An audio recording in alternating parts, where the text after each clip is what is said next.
Hi guys! So, this is one of my recipe. Hindi ko alam kung anong Tagalog dyan. Basta, sa Bisaya, dindira na siya.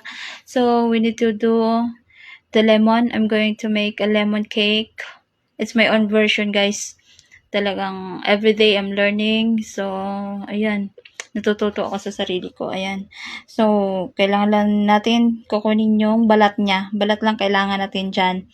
Pag orange naman, kailangan maghalo tayo ng laman ng orange. Pag lemon, yan lang talagang hinahalo ko. Yung balat ng lemon.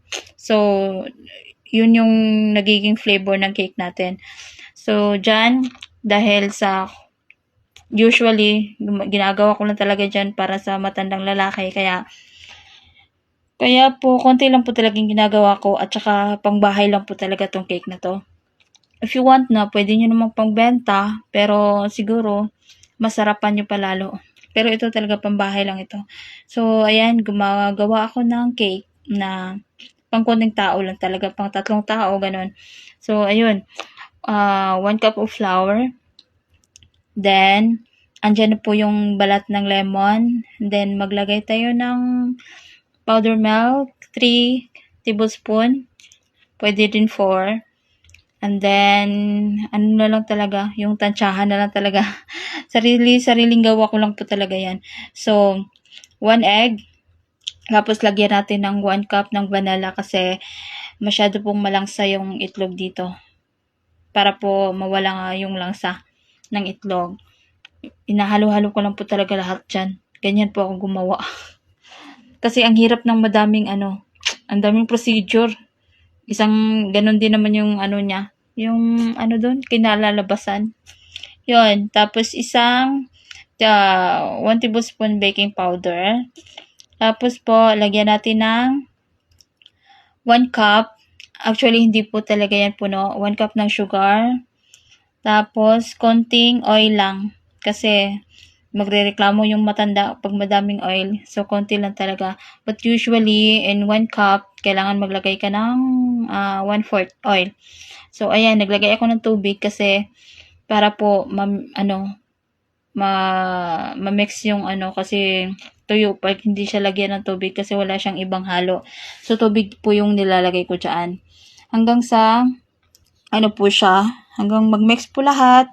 Tapos, hanggang sa lumapot po yung mixture niya. So, kailangan i-mix lang po natin ng mabuti para po walang maging buo-buo na baking powder at saka flour. Kailangan po, at saka yung sugar niya, kailangan na matunaw siya. So, yan po. Napakasimple lang po ng recipe ko. Ganun lang po yung ginagawa ko. Natutunan ko po yan. Everyday po, I'm learning. At saka, nakakatulong din sa akin yung TikTok. Nanonood ako, doon ako kumukuha ng mga recipe. But, hindi ko ginagaya yung procedure nila.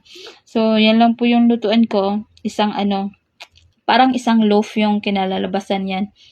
Isang loaf po yan, maliit siya. Hindi po siya malaki or mahaba, ganun. Basta maliit lang siya. Kasya lang po talaga dyan yung 1 flour na 1 flour mixture ng cake. So, yan po. Napaka niyan. Tapos na siya, pag naluto siya, lulubo siya. Konti lang po talaga yan. Enough lang for 3 person or 4. Ganun, kasya hanggang 4 person. That is my lemon cake recipe. Napakasimple lang po. Pwede nyo pong gayahin yan. Tapos po dyan, pinainit na po natin yung oven. Pinainit natin ng 200 degrees Celsius. Tapos pag nilagay na po natin yan, pahinaan natin. Ilagay po natin sa 180 degrees Celsius. Ang hirap mag-voice over. So, ayan. Tapos, lagyan po natin ng design na dried grapes. Opo. Dried grapes po yan. Nilalagay ko dyan. Konti lang. Para may mga design naman siya konti. So, ayan. Ang amoy po niyan, obviously, lemon. Kaya, ayan po. So, thank you for watching po. And I hope you learned my recipe. So, ayan po, ipapasok po natin dyan 180 degrees Celsius and lulutuin natin siya in 30 minutes. So, yan na po ang aking lemon cake, my own recipe. So, sana po may matutunan po kayo sa mga recipe ko. Maraming salamat po for watching. So, ayan na. It's done.